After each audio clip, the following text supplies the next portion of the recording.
it's kind of a tough question when they're pointing at you in front of, you know, their peers, and you got to just show them this.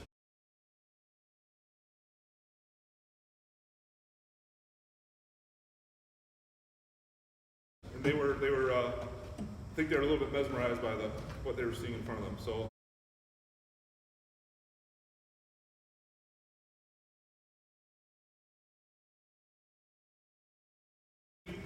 Three samples. We're going to try.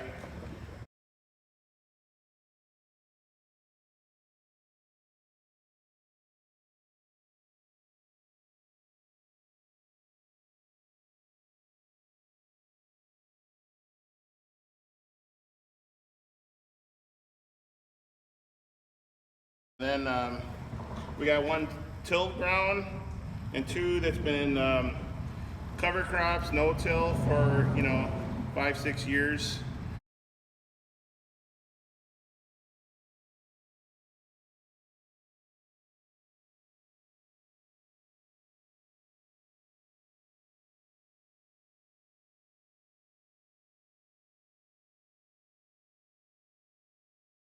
So we're gonna drop them in and see how we do here.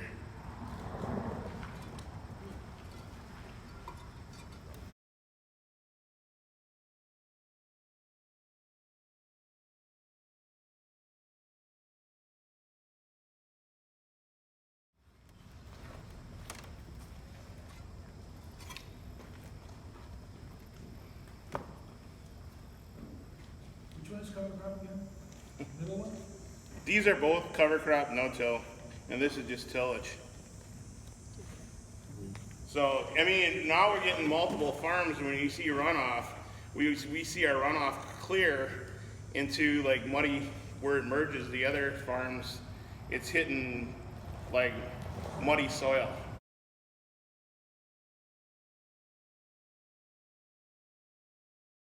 This is actually happening. So when you look at these aggregates, typically what is gluing together a surface aggregate, the Ag Research Service has done research and they're showing that about 90% of surface aggregates, and when I say aggregate I mean this chunk of soil right here where the sand, silts, and clays are glued together. The IRS tells us that about 90% of these surface aggregates are actually glued together by a fungal exudate called glomalin.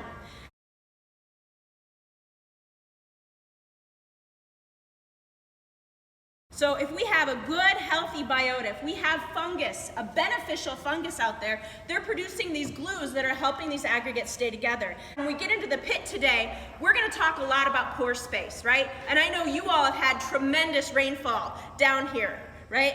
Why this is important to me is I call these stable aggregates. These are aggregates that can withstand a wetting and drying process and stay clumped together.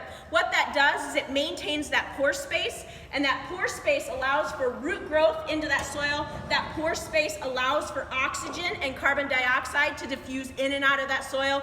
That pore space allows water to drain.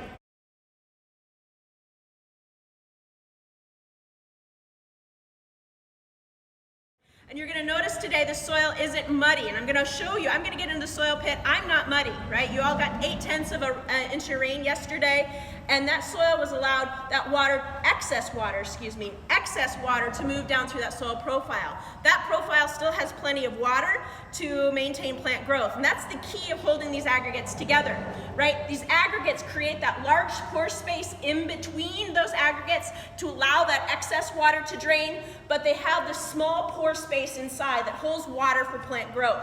So these are the ideal situations.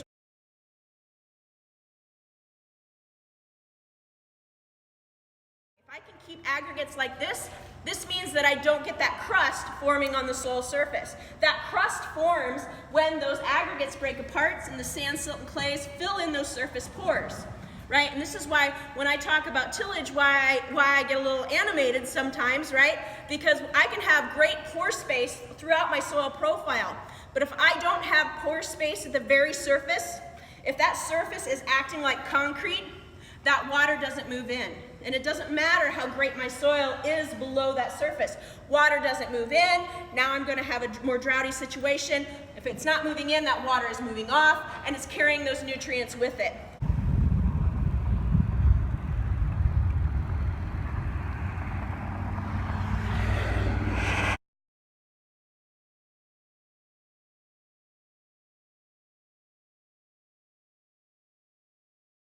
A lot of the phosphorus that we see moving off into our systems is moving with the sediment. So as you can see, and I'll just tap these, right? That one's pretty much broke apart, right? Still breaking apart. This guy wants to hold together, but the big difference you notice is even though this one's falling apart a little bit, is the water getting muddy?